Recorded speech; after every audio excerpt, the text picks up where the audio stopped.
since this day, it's kind of spread throughout our county. A lot of school districts are doing the same thing, and the school administrators are adapting and they're responding to the kids, which is fantastic. Responded to the kids. Yes. The kids walked out. Yep, they walked out and they stayed out until they were listened to. That was the Pauley family from Oak Ridge, California, on American Agenda earlier today, speaking about their fight to end mask mandates in their school district. Yeah, it's a fight that parents and students have been having across the country. Let's bring our panel back with more reaction to this. Now, Tony, I've mentioned this on the air today. I have found out, I live in Virginia in my normal life, and my girls have been told March 1st they don't have to wear masks anymore. They're in high school. Thank goodness. It's high time, but it's almost like it took Youngkin to get elected, and it is taking people standing up to the government to make anything happen. Wait, and March 1st, the State of the Union. How which, convenient. By the way, now the legislators are not going to have to wear masks either, and they're all going to be able to be there in person. Found that out a short time ago. Yeah, Tony.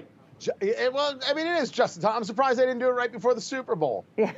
There's an argument to be made that I don't want children being used as political pawns, and I don't want them having actually a say in this conversation. I want adults standing up and parents standing up and saying, we're not doing this to our kids. That's what I would rather see. I don't mind kids speaking out. I just don't think that they get to have the final say on anything. But what we're seeing is the proof that none of this was scientific and all of this was political. Over there at another cable news outlet that nobody's really watching, you had a doctor say that cloth masks are fashion. That's how he referred to it. Then you had Francis Collins, the former director of the National Institutes of Health, finally admit that there are conversations to be had about mRNA vaccines and episodes of myocarditis, so inflammation of the heart. I'm not an anti-vax guy. I think the doctors have shown me, to my satisfaction, certainly, for whatever that's worth, that it reduces the severity of symptoms. It does that. But that doesn't mean it doesn't also have issues. And now that we're finally being able to have this conversation, it's because the cat is out of the bag politically. And that's no way to run a country and no way to run science policy in a country. Right.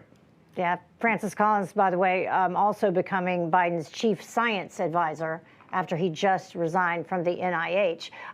One other bit of science that is changing, the CDC acknowledging that they have cherry-picked data that they cited for the school masking, saying that it is flawed, but they're not willing to walk back on their mistakes. Stacy?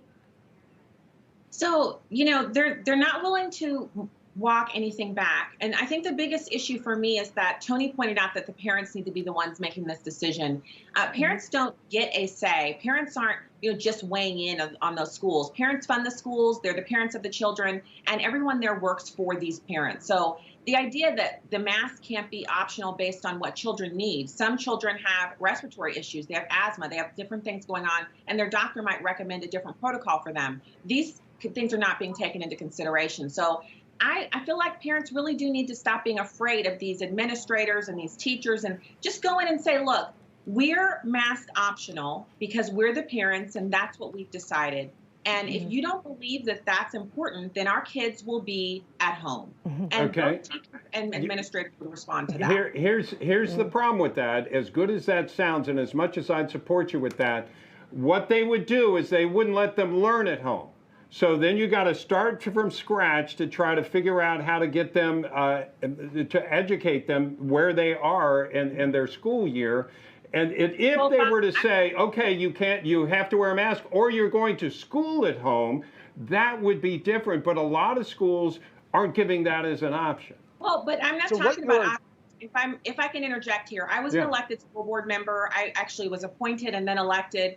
And one of the things that we took most seriously when I was on a school board was the fact that parents actually had control over the children, which is what the per pupil expenditure is based upon, average daily attendance. So people discount that. They often act as if, well, the school won't let me. The school is actually tied to, their funding comes from how many days a month your child's butt is in that seat.